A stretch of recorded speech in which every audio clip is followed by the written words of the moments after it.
Rural Notícias. Apoio.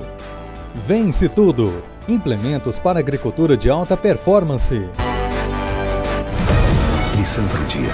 Desenhada para fazer mais. Olá, muito boa noite. Segunda-feira, 10 de janeiro. Veja os destaques de hoje. O mercado financeiro reduz mais uma vez a projeção para a alta do PIB em 2022 e eleva a estimativa da taxa Selic para o fim deste ano. Em apenas 10 dias, Minas Gerais recebe toda a chuva prevista para o mês de janeiro e as precipitações causam deslizamentos e atingem regiões produtoras de café na Zona da Mata. Já no sul do estado, o tempo chuvoso pode melhorar as condições hídricas para os cafezais. No Paraná, produtores de soja sofrem com a seca e quebras na produtividade. Estiagem impede semeadura da oleaginosa em 7% das lavouras no Rio Grande do Sul. Também no estado gaúcho, perdas decorrentes da estiagem podem ultrapassar 19 bilhões de reais para a soja e o milho. Em Mato Grosso, agricultores estão cautelosos nas negociações futuras das safras de soja. Contratações de crédito rural crescem 30% na primeira metade da safra 21-22. Exportações de ovos avançam mais de 80% em 2021 na comparação com 2020. Na previsão do tempo, temperaturas máximas podem ultrapassar 40 graus em algumas áreas do sul do Brasil nos próximos dias. Tem também as cotações, análises e muito mais. O Rural Notícias de hoje está no ar.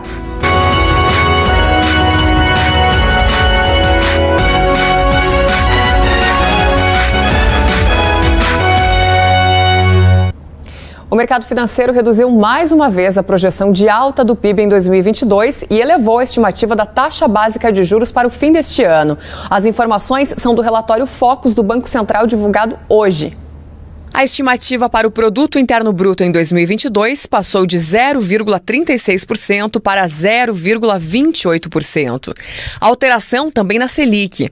Os analistas projetam que a taxa básica de juros passe de 11,5% para 11,75% no final do ano. O IPCA, índice de preços que mede a inflação do país, segue em 5,03% para 2022. Essa projeção do índice de inflação oficial para o ano marca a sexta semana consecutiva de expectativa acima do teto da meta central de inflação para 2022, que é de 13,5%, podendo o índice oscilar entre 2% e 5%. E o câmbio para o fim de 2022 permanece em R$ 5,60. Para o saldo da balança comercial, que é o resultado do total de exportações menos as importações, a projeção do ano subiu de 55 bilhões de dólares de superávit para 55 bilhões e 500 milhões de dólares. De olho no próximo ano, os analistas também promoveram alterações nas projeções. Para 2023, a expectativa de crescimento da economia também caiu, foi de 1,80% para 1,70%. E a perspectiva para a inflação no ano seguinte passou de 3,41% para 3,36%. Por fim, a previsão da cotação do dólar subiu de R$ 5,40 para R$ 5,45 em 2023. E agora a gente conversa sobre esses dados com o economista-chefe da JF Trust, Eduardo Velho. Eduardo, qual que é a sua avaliação sobre essa redução aí nas projeções em relação ao PIB? Será que tem um risco da gente terminar o ano com o PIB negativo? E quais fatores que levaram para essas novas projeções? Boa noite, seja muito bem-vindo ao Rural Notícias. Boa noite a todos, boa noite, Sara. Olha, a previsão aí está consistente, com um novo cenário, não só mais restritivo nos Estados Unidos, com a elevação da taxa de juros nos Estados Unidos, menores fluxos para economias emergentes, e aqui no Brasil, com essa continuidade de elevação da taxa básica de juros, que se iniciou em março de 2021, e deverá se propagar o ciclo de alta de juros até o final de maio, possivelmente. Então é uma alta de juros, consequentemente vamos ter menos consumo das famílias, ou seja, o consumo privado, e também uma menor taxa, talvez, de investimento também em relação ao PIB, né?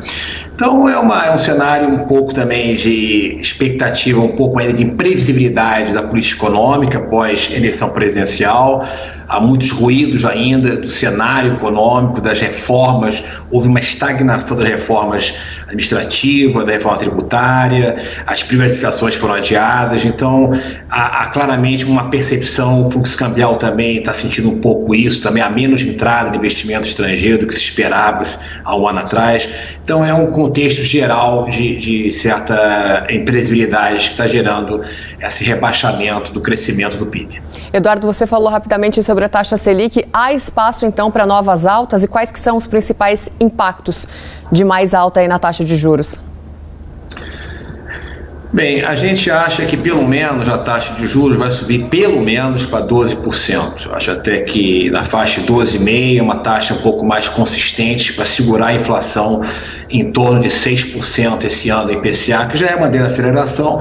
Vamos ter um menor choque de combustíveis, de alta de combustíveis, de energia elétrica esse ano do que ano passado, mas ainda é uma inflação acumulada ainda, de certa maneira, alta, considerando que a renda não cresceu dessa magnitude. Foi um IPCA praticamente 10% em 2021 e esse ano mais 6%, são quase 16% a mais de inflação.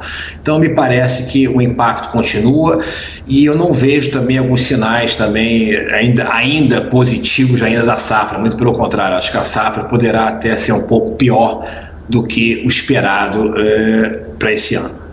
Falando ainda em relação à inflação, né? Inflação em alta, como você comentou, impactos disso então para o produtor rural e para a população de um modo geral? Sim, o impacto para o produtor ainda vejo um sinal ainda favorável do dólar, ou seja, a taxa de câmbio, ou seja, da receita do exportador agrícola ainda é bem razoável ainda.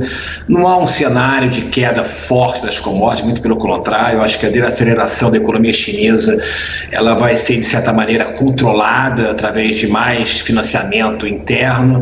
E agora o ponto é que eu acho que a inflação ainda vai desacelerar, mas vai se estabilizar em patamar um pouco alto ainda, sem ainda ter ainda uma recuperação da renda real até as eleições da mesma magnitude que teve esses últimos 3 anos. Quer dizer, foi 3 anos, na verdade, de inflação um pouco alta e um baixo crescimento. Esse é o resumo aí. Me parece que realmente para o consumidor, realmente, o cenário ainda não é ainda muito positivo. Eduardo Velho, economista-chefe da JF Trust, muito obrigada pela sua participação aqui conosco. Um prazer sempre falar com você. Tá bom, obrigado a todos, bons negócios aí. Valeu, Eduardo. E agora a gente aproveita para atualizar a cotação do dólar nessa segunda-feira, abrindo a semana. Hoje, a moeda norte-americana tem uma alta frente ao real brasileiro, sobe 0,76% e o dólar comercial aparece em R$ 5,67 mais 40. Enquanto isso, o Ibovespa, principal índice da Bolsa de Valores de São Paulo, tem queda de 0,75% e aparece aos 101.945 pontos, abaixo de 102 mil pontos do Ibovespa. E agora, para fechar esse bloco de economia, a gente vai conversar com o nosso comentarista Miguel Daúde, mas focando mais na questão política, né? Afinal, política e economia são assuntos que andam juntos e, sem dúvida, um interfere no outro. Daúde, eu começo aqui te perguntando, quais que são os principais riscos de um acirramento na estabilidade política do país de prejudicar ainda mais os resultados econômicos do Brasil esse ano? Boa noite, seja muito bem-vindo. Obrigado, Sara. Boa noite a você, boa noite a todos. O acirramento da política nesse ano pode levar, sem dúvida nenhuma, a uma pressão muito forte no câmbio, né? Porque o câmbio, ele naturalmente já estaria sendo pressionado pelas altas de juros nos Estados Unidos. Nós vimos hoje esse cenário. E se o Banco Central americano resolver acelerar mais a alta de juros, evidentemente que o dólar aqui, o real, vai se desvalorizar. Um acirramento no cenário político, você não tem a dúvida que vai potencializar essa alta do dólar. A alta do dólar, como a economia no Brasil, grande parte dela está indexada ao dólar, nós vamos ter uma pressão inflacionária. Eu acho que é importante as pessoas entenderem que a inflação, quando ela atinge praticamente grande parte dos índices que a compõem, né, o IPCA, ele é composto de mais ou menos 400 itens. Quanto mais itens do IPCA é atingido pela inflação, mais ela adquire a inércia inflacionária, ou seja, ela vai se auto-indexando, uma vez que a nossa economia ainda tem um pouco de indexação. Então você cria a inércia inflacionária. E quando você tem uma inércia inflacionária, ou seja, a inflação caminhando sem pressão, para essa inflação, que no momento em que a nossa economia vai estar em recessão, né, hoje nós vimos aí a previsão do Foco já diminuindo mais o crescimento em 2022, então quando você tem inflação com recessão, significa estagflação. Pela origem dessa inflação, a alta de juros ela não consegue se transmitir pelos canais normais da economia e segurar essa inflação. Então eu acho que a essência, né, dos riscos que nós teremos pela frente está concentrada exatamente no câmbio. Ou seja, se nós tivermos uma pressão no câmbio ou por estresse político ou pelas duas coisas, alta de juros nos Estados Unidos, o governo pode também, né, fazer aberturas de gastos, né, e sinalizar para o mercado que ele vai gastar mais do que estaria previsto no orçamento. Então, as chances que a gente tem de ter um cenário político adverso que vai impactar no câmbio, consequentemente na inflação e na taxa de juros, é um cenário que já praticamente está desenhado, Sara. Então esse seria o cenário. Pois não. E politicamente falando, quais que você considera que são os pontos mais sensíveis daqueles que a gente não tem como correr esse ano? Bom, a gente sabe que um ano de eleição o governo abre o coração, né? E a gente está vendo isso. Você começa a fazer concessões, aumento de salário, refinanciamento de dívida, começa a abrir os cofres, né? E quando você faz isso, você faz um gasto maior do que você pode. Então é nesse sentido, e a gente sabe que como a eleição está acirrada entre Bolsonaro e Lula, né, o presidente Jair Bolsonaro, sem dúvida nenhuma, vai buscar um patamar maior nas pesquisas, e isso pode realmente ocorrer através desses ajustes. O Bolsa Família já vai ter um aumento de inflação. Então, eu não estou só contra isso não, hein? Eu estou só dizendo o raciocínio em relação ao que você perguntou. Certo. Então a gente pode sim ter, fora as brigas, né, que pode ocorrer, isso traz instabilidade. Hoje o mercado se estressou um pouco também em função disso. Então, em ano de eleição, Sara, é muito complicado a gestão econômica. Daoud, obrigada pela sua participação aqui conosco e uma excelente semana para você. Para você também, um abraço a você e um abraço a todos. Outro para você. E a seguir, em apenas 10 dias, Minas Gerais recebe toda a chuva prevista para o mês de janeiro. E as precipitações causam deslizamentos e atingem regiões produtoras de café.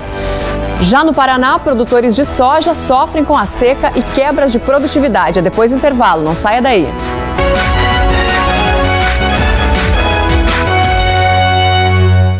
Quer saber tudo sobre pecuária? Assista ao Giro do Boi de segunda a sexta, às 7 da manhã no Canal Rural e ao meio-dia no Canal do Criador. Sanidade, genética, nutrição, bem-estar, gestão de processos e pessoas, resposta ao telespectador, direito agrário, lotes de destaque, previsão do tempo e tudo o que você precisa saber para produzir mais arroba por hectare ao ano. Giro do Boi, o programa número 1 da pecuária brasileira.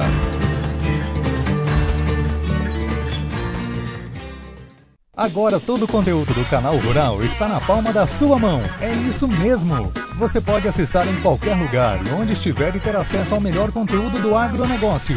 Quer ficar por dentro de dicas, ações de sustentabilidade, conteúdos especiais de todos os programas, feiras e eventos? É simples! Inscreva-se em nosso canal e ative o sininho. Assim você será avisado de todo o conteúdo inédito do mundo agro. Ah, e não se esqueça de compartilhar com os amigos. Agora solta o play! Você já conhece a Casa da Pecuária Brasileira? Moderna, digital e fácil de usar. Esse é o aplicativo do Lance Rural, que traz para você, onde estiver e como quiser, todos os leilões, exposições, julgamentos e provas, com a credibilidade, audiência e tradição do Canal Rural. Faça parte da nova era, do jeito de assistir os melhores eventos do país.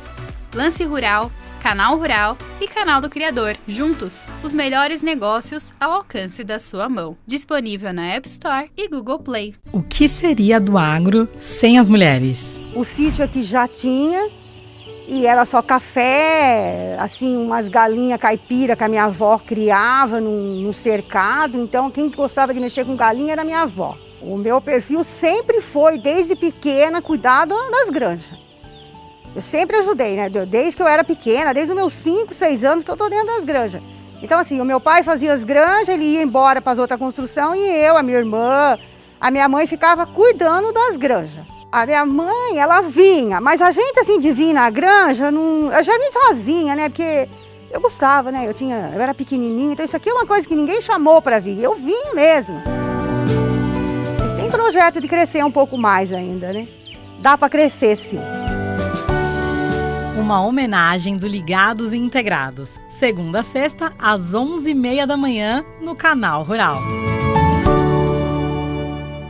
Conteúdo do agronegócio com a análise do melhor time de comentaristas é aqui no Mercado e Companhia.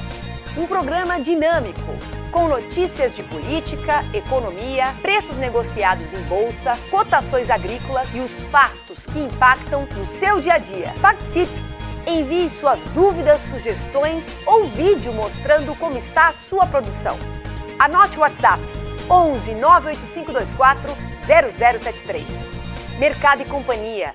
Tudo o que você precisa saber para tomar as melhores decisões do seu negócio.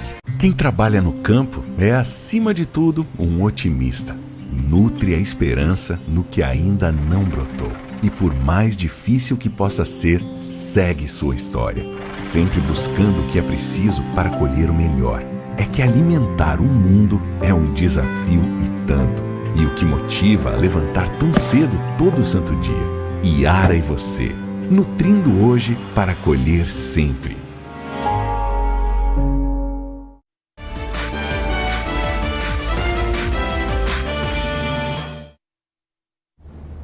Rural Notícias está de volta e com dias cada vez mais quentes e pouca precipitação, os maiores produtores de soja da região sul do Brasil fazem contas amargas. No Paraná, por exemplo, a estimativa é que 75% das lavouras têm a produtividade afetada, com quebra superior a 50%. Áreas em que a colheita já começou têm perdas consolidadas no Paraná. Agricultores relatam quebra de até 95% em produtividade. De 40 sacas por hectare, estão colhendo 2. Teve áreas que não vão ser colhidas, uma região um pouco mais à frente de Marechal Cândido Rondon, Nova Santa Rosa, Palotina. Lá teve um período de 60 dias sem nenhuma precipitação. E para agravar, além da falta de chuva, a gente teve dias de 45 graus com raios solares intensos. Não tem cultura que aguente. Colhendo 2, 3, imagina onde fica aí a situação do produtor. A Associação dos Produtores de Soja do Paraná avalia que a estiagem atingiu todas as regiões do estado e que poucas propriedades vão confirmar a produtividade esperada. Normal é 5% a 8%. Vamos falar de produtividade de produtividade média, vamos falar de 12%, 15%. E o restante é quebra. Quebra acima de 50%. Então nós estamos falando aí em 75% aí, nós estamos falando que o cara vai sair da perca total da lavoura até 50%, que vamos falar que o cara vai colher 30 sacos por alqueire. O Departamento de Economia Rural já calcula quebra de 37,8% na safra de soja. A previsão inicial de volume de produção no estado era de pouco mais de 21 milhões de toneladas. Os números atuais estão em 13 milhões. As commodities, são matéria-prima básica para a produção de ração. E os animais, seja o suíno, seja o gado de leite, seja aves, qualquer tipo de animal se alimenta dessa ração. Então, com certeza passaremos por dificuldades, né? A carne é uma proteína, é a principal fonte de proteína para o ser humano. A carne de frango é uma fonte de proteína barata. E com certeza será impactado também na mesa do consumidor final. No fim do ano, o Paraná decretou estado de calamidade por conta da seca. No Rio Grande do Sul, mais de 140 municípios já emitiram decretos de situação de emergência. Nos 2 estados, há regiões sem chuva há mais de 2 meses. As áreas mais afetadas são o norte e noroeste gaúcho, como essa lavoura em Espumoso, que está sendo replantada. Aqui uma área que nós plantamos dia 25 de outubro. E de lá para cá, 10 milímetros de chuva. Só para vocês verem aí, ó, o jeito que tá. Tá crítica a coisa. Não tem mais o que fazer. Essa é uma área perdida. São 20 hectares de terra aqui, você foi. Segundo a Emater do Rio Grande do Sul, a estiagem impediu a semeadura em 7% das lavouras de soja, cerca de 440 mil hectares. A colheita começa em março, mas a perda estimada já é de 30% em relação aos 20 milhões de toneladas previstos. Tu fala assim, 30% não é muito, né? Bom, são mais de 6 milhões de toneladas na safra do Rio Grande do Sul, né? E aí, se você vai ver, hoje a soja aqui está em torno de R$170, até mais, né? Isso aí equivale a R$2,80 o quilo da soja. Aí você vê que isso aí passa é um prejuízo superior a 16 bilhões. É o impacto na economia do Estado, negativo, né? E esse resultado, ele sempre se multiplica por 3 nos negócios no Estado, entende? Então você vê o tamanho do rombo que vai abrir nas contas do Estado, né?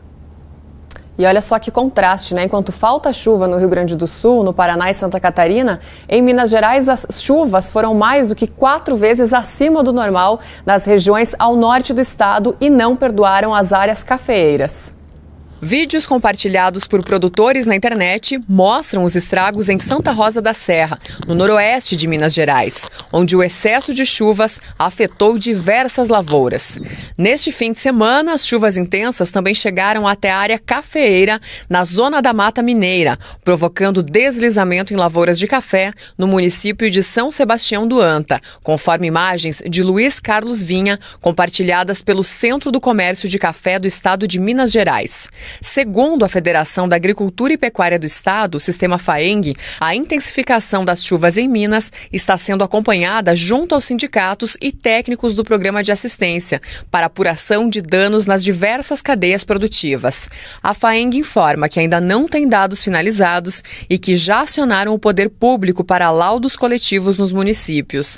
O comunicado diz que a situação é delicada em algumas regiões, pois há comunidades isoladas e estradas muito ruins. Já no sul de Minas Gerais, por enquanto, a chuva tem sido bem recebida, pois o volume extra pode melhorar as condições hídricas dos cafezais. No geral, a região cafeeira vem sofrendo com essas chuvas. Zona da Mata houve alguns deslizamentos de terra, de lavoura, mas para a nossa região aqui, sul de Minas, montanhosa, ainda não está sendo um pouco benéfica, porque sofremos muito com a falta de chuva aqui.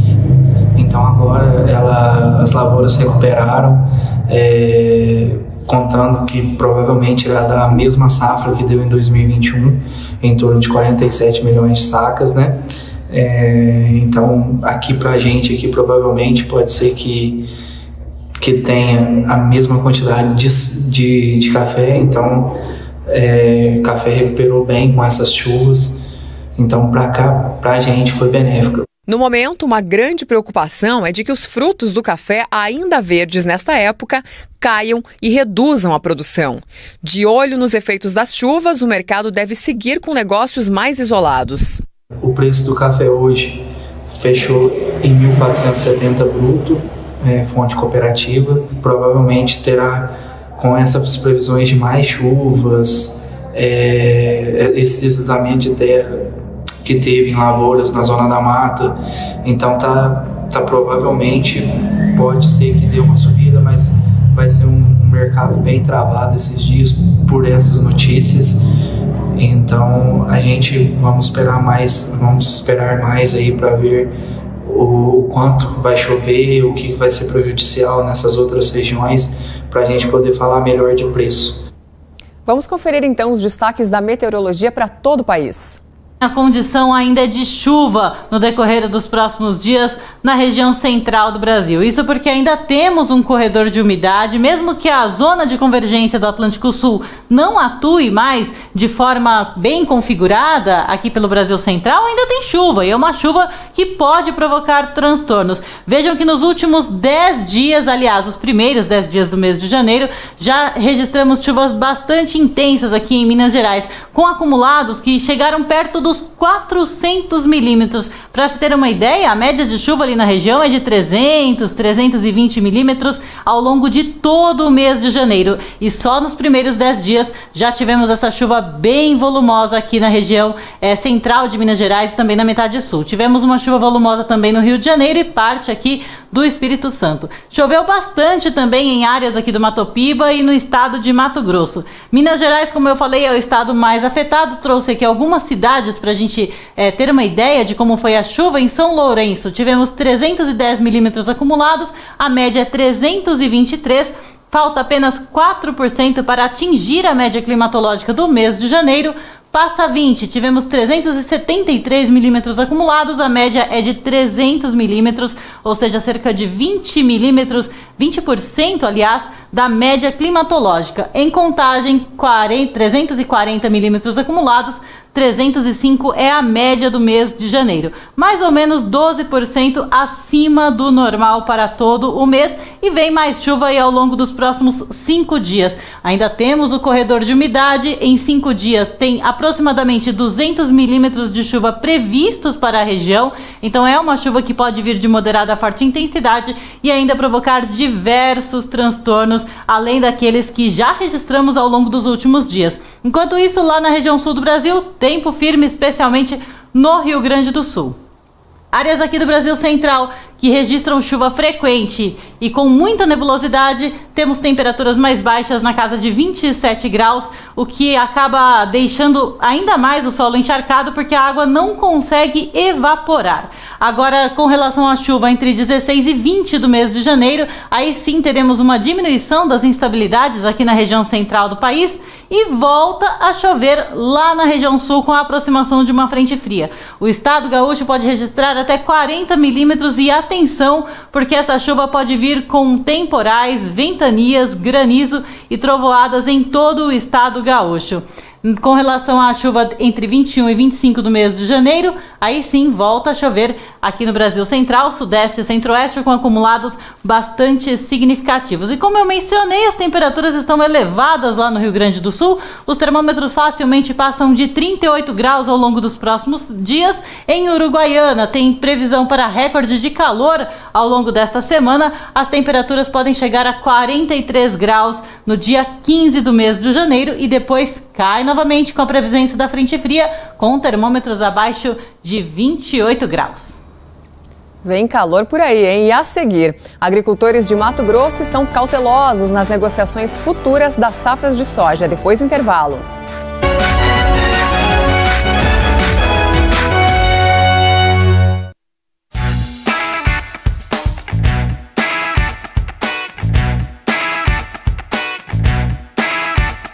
Por dentro das melhores alternativas. Dependendo da criação que a gente tem, se é suínos e aves, né, a gente define qual é a metodologia que a gente vai utilizar, qual é a tecnologia que a gente vai utilizar. Se é um rotoacelerador, se é uma composteira ou se é um desidratador.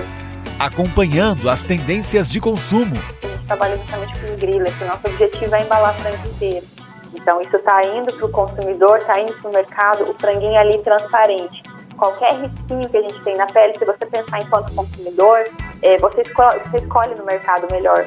Como que o produtor pode nos ajudar nesse sentido? Os especialistas mais respeitados também são ligados e integrados. E estão com a gente de segunda a sexta, às 11h30 da manhã, no Canal Rural. Quer saber tudo sobre pecuária? Assista ao Giro do Boi de segunda a sexta, às 7 da manhã no Canal Rural e ao meio-dia no Canal do Criador. Sanidade, genética, nutrição, bem-estar, gestão de processos e pessoas, resposta ao telespectador, direito agrário, lotes de destaque, previsão do tempo e tudo o que você precisa saber para produzir mais arroba por hectare ao ano. Giro do Boi, o programa número 1 da pecuária brasileira.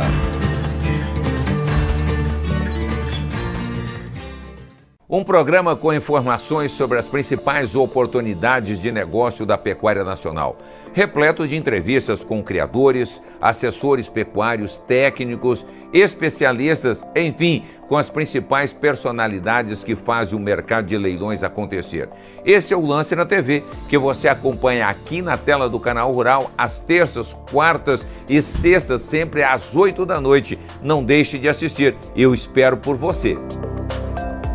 Conteúdo do agronegócio com análise do melhor time de comentaristas é aqui no Mercado e Companhia.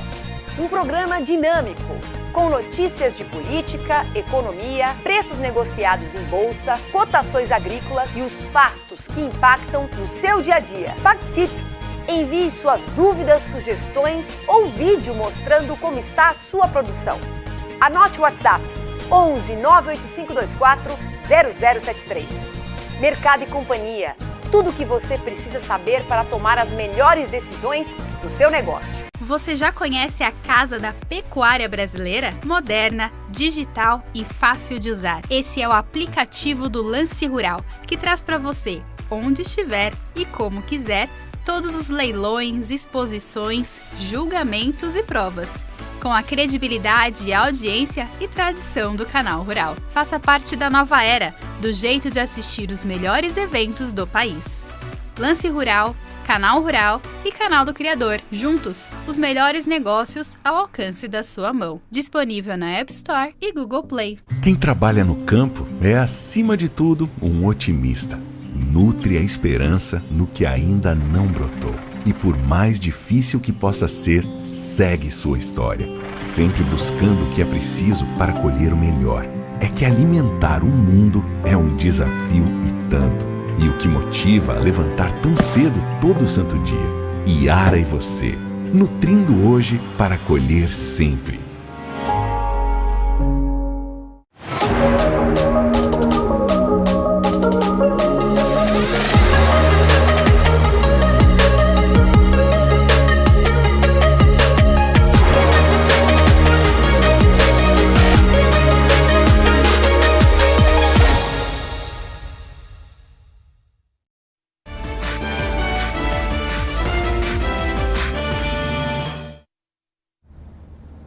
Rural Notícias está de volta para falar dos agricultores de Mato Grosso que têm sido cautelosos nas negociações futuras das safras de soja para tentar amenizar o alto custo dos insumos agrícolas e conseguir melhorar a margem de rentabilidade na produção.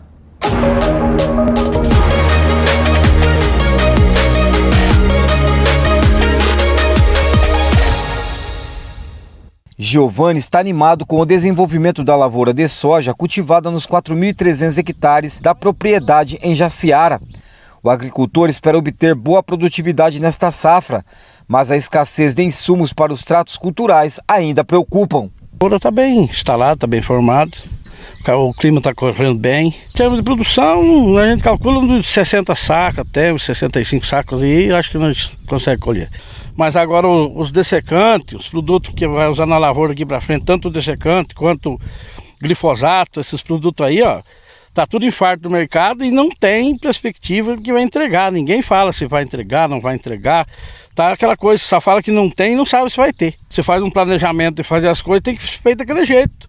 Se fizer do outro jeito, as coisas não começam a correr bem. Começa a correr errado, já é diferente das coisas.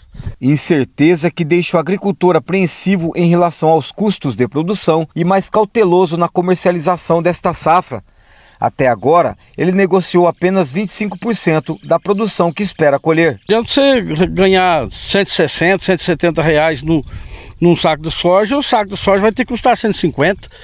nesses preços aí que está sendo aí comercializado de adubo, de insumo, produto, até a própria semente da soja aí, está tudo indo lá para cima. Não precisa você vender a tua lavoura inteira, né? Você vende parte da tua produção aí, o teu custo aí, e ficar com alguma coisa aí para trás e para barganhar aí, para ver se ganha um pouco mais para frente talvez, né? E meio devagar e não querer ganhar muito, tentar garantir sempre as contas, que daí o cara fica no mercado, senão rapidinho ele sai do mercado.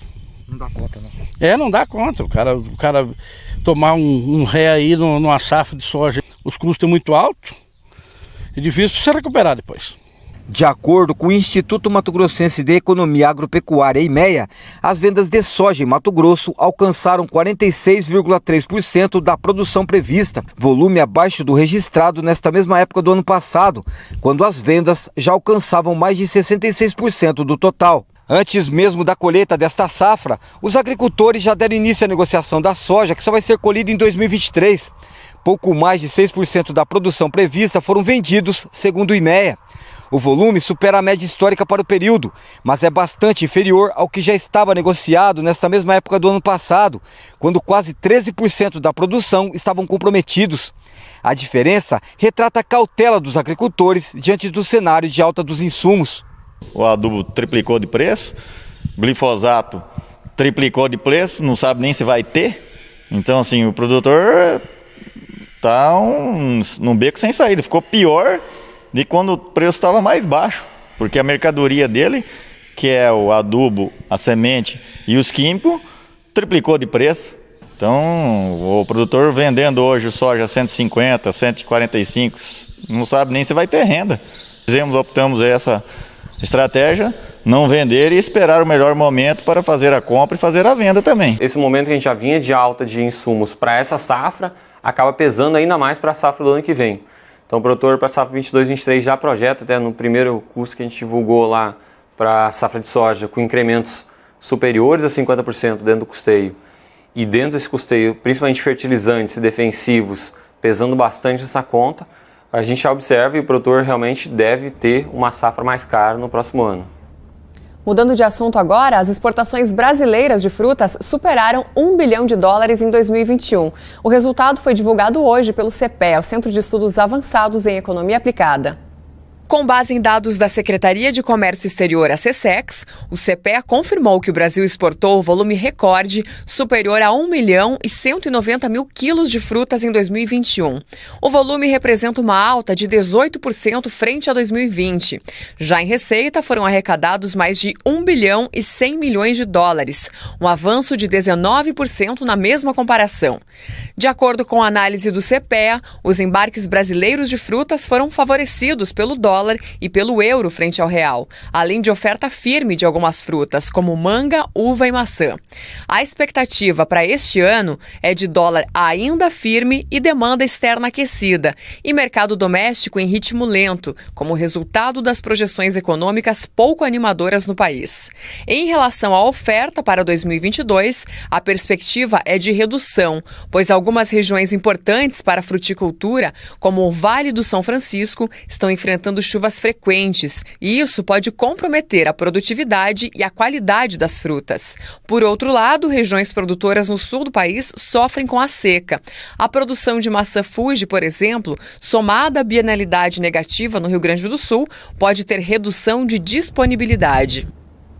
Mais de 159 bilhões de reais que foram destinados ao custeio, comercialização, investimento e industrialização de julho a dezembro do ano passado, nas contratações de crédito rural, tiveram uma alta de 30% na comparação com os primeiros meses da safra anterior, segundo o levantamento do Ministério da Agricultura, Pecuária e Abastecimento. O segmento que mais cresceu foi o da comercialização, com mais de 65% de alta em comparação com o segundo semestre de 2020. Os programas de investimento que registraram os maiores recursos contratados foram o Procap Agro, Moder Frota e o Pronaf. Outros programas, como o PCA e Prodecop, tiveram uma diminuição de contratações. Vamos aos destaques do nosso Giro de Notícias. As perdas financeiras no valor bruto da produção da soja e do milho por conta da estiagem podem ultrapassar 19 bilhões de reais, em virtude da falta de chuvas que atinge o Rio Grande do Sul.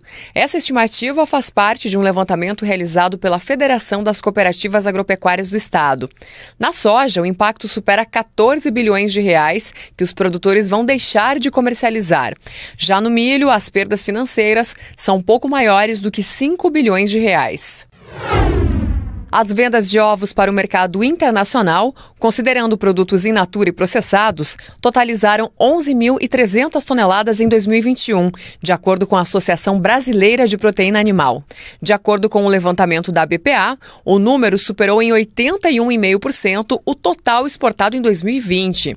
Já na receita, houve elevação de 80%, atingindo-se 18 milhões de dólares ao longo dos 12 meses de 2021. As exportações de carne bovina no último ano apresentaram uma queda de 7% em volume e crescimento de 9% em receita, na comparação com a movimentação de 2020. A informação é da Abrafrigo, com dados da Secretaria de Comércio Exterior. De acordo com a entidade, o Brasil movimentou durante o período mais de 1.860.000 toneladas. Já as vendas em 2021 ultrapassaram 9 bilhões de dólares. Apesar da redução nas importações, a China segue como o maior comprador da proteína brasileira. Agora a gente acompanha o fechamento das principais commodities agrícolas aqui na tela, começando, como sempre, com o mercado internacional. Soja na Bolsa de Chicago tem um dia de desvalorização com queda de quase 2%. O milho na CBOT também cai acima de 1%, café 1,5%, enquanto o trigo e o suco de laranja têm um dia de valorização. Agora a gente destaca o mercado físico. A soja no estado do Paraná tem um dia de alta, com a saca em R$ 177,50. Milho e trigo sem variação, café e algodão em alta e a arroba do boi gordo em queda no mercado futuro. Com isso, a gente encerra o Rural Notícias dessa segunda-feira, desejando para você de casa uma excelente semana. Até mais!